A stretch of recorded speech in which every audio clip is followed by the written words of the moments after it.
Et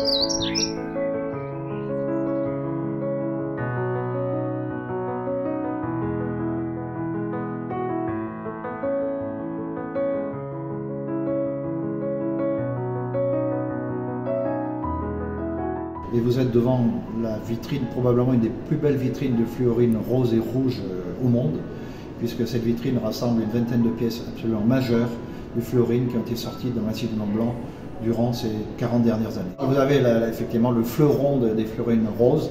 On dit rose, mais en fait elle est rouge framboise. Et le rouge framboise est très très rare, puisque des fluorines roses on en trouve pas mal en Suisse.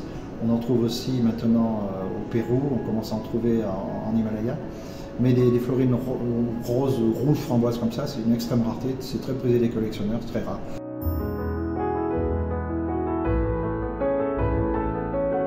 Nous avons quitté l'espace alpin, nous nous trouvons maintenant dans l'espace qui est dédié à la minéralogie du monde. On va faire une grande balade autour du monde et on commence par la France. Et on est encore une fois devant des fluorines, puisque la France a été un grand producteur de fluor jusqu'à la fin des années, presque aux années 2000. Il y avait des dizaines de mines de fluorine en France. Et on est devant une vitrine qui regroupe tous les gisements français de fluorine. Et comme vous pouvez le voir, la fluorine se décline dans toutes les couleurs de l'arc-en-ciel, puisqu'on va de l'incolore au quasi brun foncé. La France a été un gros producteur de fluor, et donc on a eu la chance de pouvoir extraire ces pièces majeures qui sont dans cette vitrine. Plutôt sur la fin du parcours normal de visite, et on arrive donc à une vitrine qui est dédiée à l'Océanie au sens large, mais l'essentiel des minéraux qui sont présentés ici proviennent d'Australie.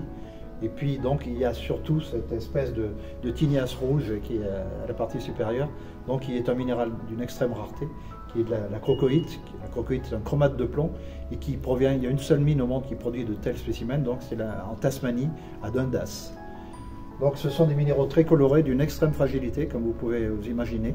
À l'heure actuelle, il y a 5500 espèces, soit 1500, même peut-être un peu plus, espèces de minéraux différents. Quand j'ai commencé, moi il y a plus de 40 ans, il y en avait seulement 3000. Donc tous les ans, on trouve de nouvelles espèces. Et ces 5500 espèces, en fait, se déclinent toutes dans seulement 7 systèmes cristallins. Et donc, dans les systèmes cristallins, il y a toutes les formes. On ne va pas faire de géométrie dans l'espace, ça devient très vite compliqué. Mais dans les systèmes cristallins, il y a des formes donc, tout à fait aciculaires, comme ça, donc, et qui donnent donc, ce type de cristallisation, comme on en a vu quelques minéraux ailleurs.